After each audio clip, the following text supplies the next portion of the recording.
y'Imana bene data turabashuhuje kandi tubifurije kugubwa neza. Imana ibaha umugisha. Nitwa Ukugize Jean Pierre. Turagarutse mu byigisho byacu bikomeza. Ejo twarabanye kandi n'uyu munsi tugiye kubana, tugiye kumarana umwanya tuganira.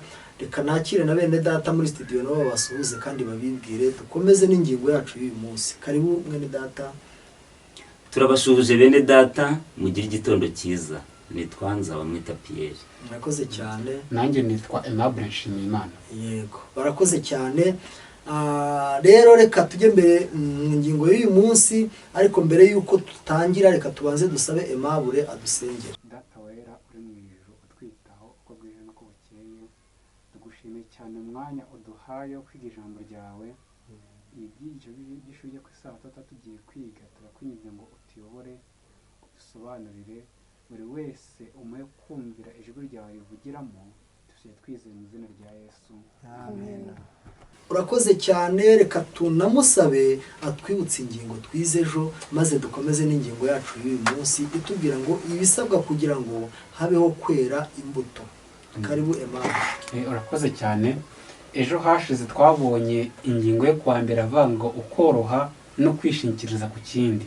Twabonye uburyo umuzabibu ari igiti cyoroshye kandi kugira ngo cyere imbuto bigisaba kwishingikiriza ku kindi giti, nk'uko ibishyimbo by'imihembezo by'imishingiro byishingiriza ku giti kugira ngo byere, cyangwa se nk'uko amatunda aba ameze.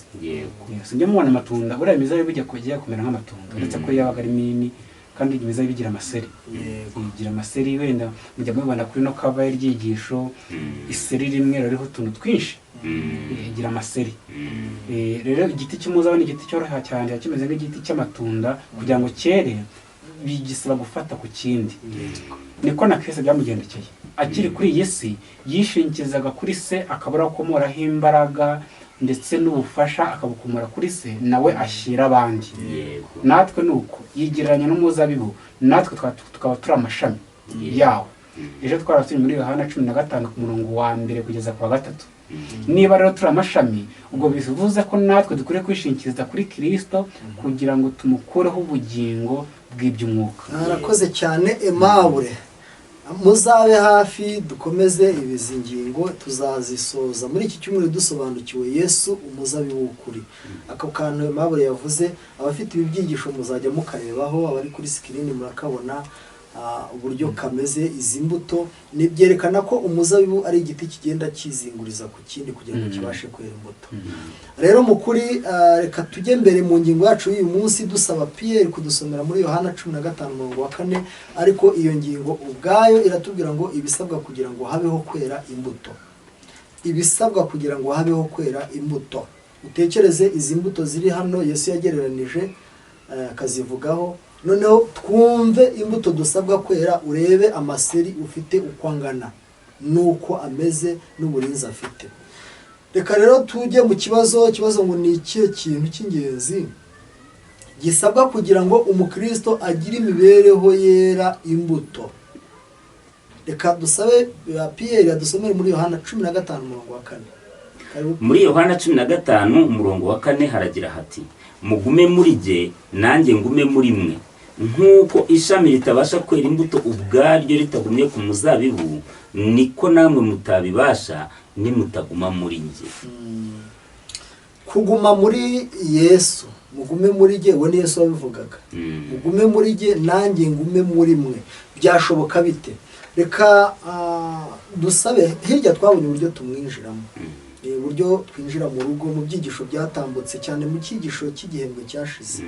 Babivuzeho uburyo Yesu ari irembo ry'intama, uburyo abantu binjira muri we bagasohoka. Abo twakunze kubana ngira ngo hari turabyibuka, uburyo twabonye uko dukwiye kwinjira muri we. Ariko uko kwinjira muri we hano n'avuga ngo tugumemo, nitumara kumwinjiramo ubwo tumugumemo. Mu buhe buryo? Reka dusabe Aimable adufashe gira icyo avuga kuri aya magambo, twumve uburyo twamwinjiramo kandi tukamuguma, uburyo twamugumamo. Karibu Aimable. Hano kuguma muri Kristo yavugaga hano muri Yohana 15 niko kumwishingikiriza, nk'uko umuzabibu wishingikiriza ku kindi giti.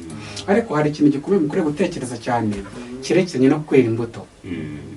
Umuzi ko kenshi na kenshi hari igihe Kristo bwacu bushingira ku munwa gusa.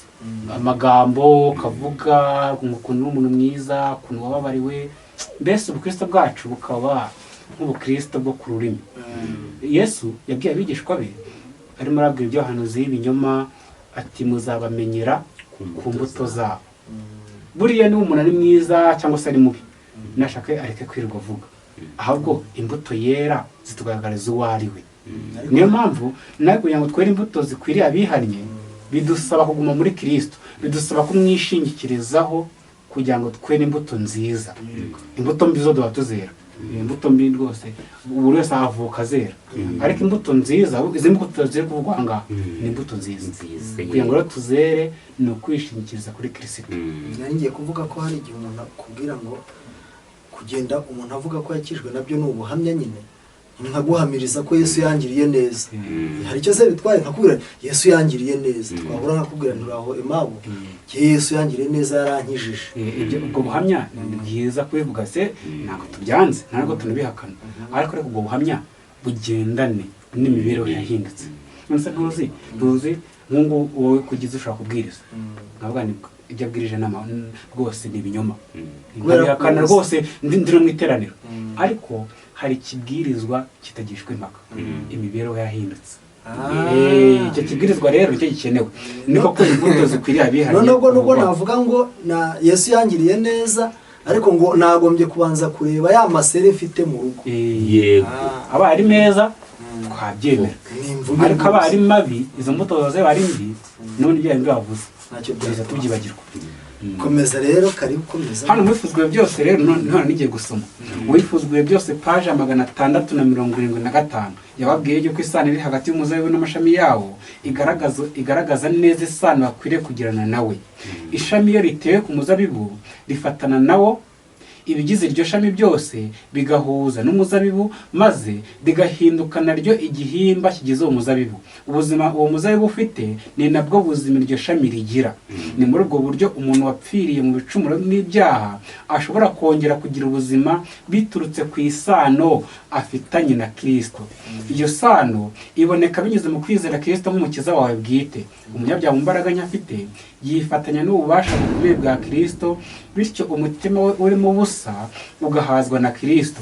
Gucika intege kwe kukifatanya no kwihanganira byose kwa Kristo, noneho akagira wa mutima uri muri Kristo Yesu. Ubumuntu bwa Kristo bugasingira ubumuntu bwacu, kandi ubumuntu bwacu bukegera ubumana. Bityo rero binyuze mu murimo w'Umwuka Wera, umuntu ahinduka usangiye na Kristo kamere y'ubumana, yemerwa nk'umwana ukundwa binyuze muri Kristo. Ngo uko tugira ku nsinzi ni muri Kristo gusa. Ubuzima uwo muzabibu ufite nabwo buzima iryo shami rigira. Noneho birahindutse, ni muri ubwo buryo abizera Yesu bagomba kumwishingikirizaho. Noneho ahangaha munibuke byasoma no mu Baroma, ubundi umuzabibu ubundi yari Isirayeli, nibwo ruzabibu rw'Imana. No twebwe duterwaho nk'ingurukira, noneho dusangira amakakama y'igiti cy'umwimerere, duhinduka abana b'Imana. Ubuzima umuzabibu wagize wo kuba ari abana b'Imana natwe bitugeraho nk'abanyamahanga. Ariko kubera iki, wenda duse n'abasubira inyuma gato, kubera iki Yesu yavuze ngo ni umuzabibu w'ukuri kandi abayuda bari bariho ari umuzabibu, wagira ngo ari umuzabibu, si byose byatewe n'iki? Kuki bo batakomeje kuba umuzabibu w'ukuri? Icyatumye bataba umuzabibu w'ukuri nacyo yaragisobanuye, ntabwo beza imbuto. Noneho gutera imbuto kwabo bibakura kuho bwa burenganzira bwo kuba umuzabibu w'ukuri. Yesu rero aza nk'umuzabibu w'ukuri kugira ngo na ba bandi b'ubwoko bateze imbuto bongere bamwishingikirizeho, babone kuba ubwoko bw'Imana. Ubwo kuba barirataga barabyirataga byari ku munwa gusa, ariko ntibeze imbuto. Impamvu yatumye batera imbuto bose ni iyi, kuki bateza imbuto? Aka kantu karakomeye. iyo tugiye kureba kuri bena n'umunsi yaho ako kantu muze kukareba ukuntu rwose mukavugaho tumenye kuko natwe hari ibyo twihamya ariko tuteza imbuto hari igihe wasanga natwe tubaye nkabo rero kuri be yaho hatubwira ngo bigendekera bite umuntu watandukanijwe na Kristo muri Yohana 15:6 dusomere. Muri Yohana 15 ku murongo wa 6 bakomeza batubwira bati umuntu utaguma muri jye ajugunywa hanze nk'ishami ryumye maze bakayateranya bakayajugunya mu muriro agashya. Nakoze cyane. Reka twakire Aimable atubwira ariko cyane cyane unaza no kuri kiriya kibazo cy'Abayuda. Rwose ibyo Pierre avuze niko bigendekera umuntu utera imbuto. Iyo umuntu atera imbuto, iyo umuhinzi aje atangira gukaragira uruzabibu. None amashami atera kwa ko abanyunyuriza gusa ubutaka. Arafata akayateranya ndetse na yandi yagiye ahunguka akayajugunya hanze nk'ishami ryumye. Hano baravuze ngo ubumwe tugirana na Kristo igihe bubayeho bukwiriye gusigasirwa bukabungabungwa. Rero iyi ntabwo ari isano y'urwirurutso kandi si yakanya gato, ahubwo ishami rihinduka igice kigize umuzabibu muzima. Ihererekanya ry'ubugingo, imbaraga ndetse n'uburumbuke bwo kwera imbuto biva mu mizi bigakwira amashami yose kandi ku buryo buhoraho. Iyo ishami ritandukanyijwe n'umuzabibu ntirishobora kubaho, riruma. Niyo mpamvu Yesu avuze ati ntimushobora kubaho mutari muri njye. Ubugingo mwaboneye muri njye muzabuhorana ari uko mukomeje isano mufitanye nanjye. Mutari muri njye ntimwashobora kunesha icyaha naho cyaba kimwe cyangwa se igishuko kimwe. Ni ukuvuga ngo nta muntu n'umwe n'abandi bavuga ngo ufite kwera ngo barejejwe ngo ntugikore icyaha.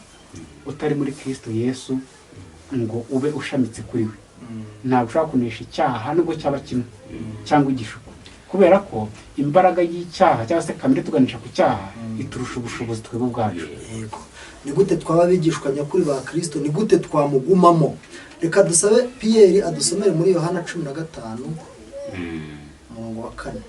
Yohana 15 ku murongo wa 4 baratubwira bati mugume muri jye nanjye ngume muri mwe, nk'uko ishami ritabasha kwera imbuto ubwaryo ritagumye ku muzabibu, niko namwe mutabibasha nimutaguma muri njye. Dusomere umurongo w'8 w'icyo gice cya 8 umurongo wa 31. Igice cya 8 Esere urakoze cyane. Igice cya 8 umurongo wa 31. Igice cya 8 umurongo wa 31. Yego. 31. Nuko Yesu abwira Abayuda bamweyamye ati nimuguma mu ijambo ryanjye muzaba bigishwa banjye nyakuri. Urakoze cyane. Iri jambo ni ryo nagira ngo dusoze tumaze kumva, nimuguma mu ijambo ryanjye muzaba bigishwa nyakuri. Reka mumfashe kugira ngo dusoze iyi ngingo mbahe umunota umwe mutubwire uburyo twaguma mu ijambo rya Kristo, kuko nibwo tuzaba bigishwa nyakuri ba Kristo. Kaduhere kuri Aimable. Hariya kuguma muri Kristo, kuguma mu ijambo rye, kuguma muri Kristo akenshi we yabisobanuye muri Yohana 8:31 yuko ari kuguma mu ijambo rye. Yego. Bora nituvuga ngo dukwiriye mbese turi amashami y'umuzabibu, dukwiriye gukomeza gushamika kuri muzabibu w'ukuri kugira ngo twere imbuto nyine. Tikunyibanga ngo bisaba kugira ngo habeho kwera imbuto. Kugira ngo twere imbuto no kugumya tugakomeza gushamika ku muzabibu w'ukuri ari we Kristo. Rero kugira ngo tugume muri Kristo bihwanye no kuguma mu ijambo rye. Tugakomeza tukibyanditswe byera, tugakomeza tukamenya icyo Imana itubwirira mu ijambo ryayo, kubizirikana, kubyitaho no gushaka kubimenya umunsi ku wundi. Bitunyurwa n'ibyo twamenye kera, ahubwo twarushaho gukomeza gushakisha ubundi bumenyi mu byanditswe byera. Niko kuguma muri Kristo gutya. Yego. Pierre nawe reka agira icyo kivugaho gito dusoza iyi ngingo. Rero nawe yitera bisobanuye. Yaravuze ati iyo abantu bahurijwe hamwe batabitewe n'inyungu runaka cyangwa se batabihatiwe, ahubwo babihatiwe n'umwuka w'Imana uri muri bo, bagashyira hamwe kugira ngo bamamaze ubutumwa bwiza cyangwa se bakore ibikorwa byiza byo kwerekana ko bari muri Kristo. Abo bantu iyo bashyize hamwe bikemera bakamara umwaka, bakamara 2, bakamara 3, 10, bakageza n'ubwo bavuye mu mubiri. Aba ari igihamya cy'uko Kristo ari aho hantu. Yego. Tugume mu ijambo rero, mu buryo bw'uko turishyira mu ntekerezo zacu, turyiga, dufata imibereho yacu tukayishyira muri iryo jambo, tukayihwanya n'iryo jambo, ariko binyuze no mu kwizera. Ibyo nibyo bizadufasha kuba bigishwa nyakuri ba Kristo. Imana ihire buri umwe wese tuzabana uzakurikirana ibi byigisho, abo tubana kuri iyi channel, ihire namwe muba mudufasha umunsi ku wundi, dusabe kugira ngo Umwuka Wera arusheho kutwigisha byose mu izina rya Yesu. Amen. Amen.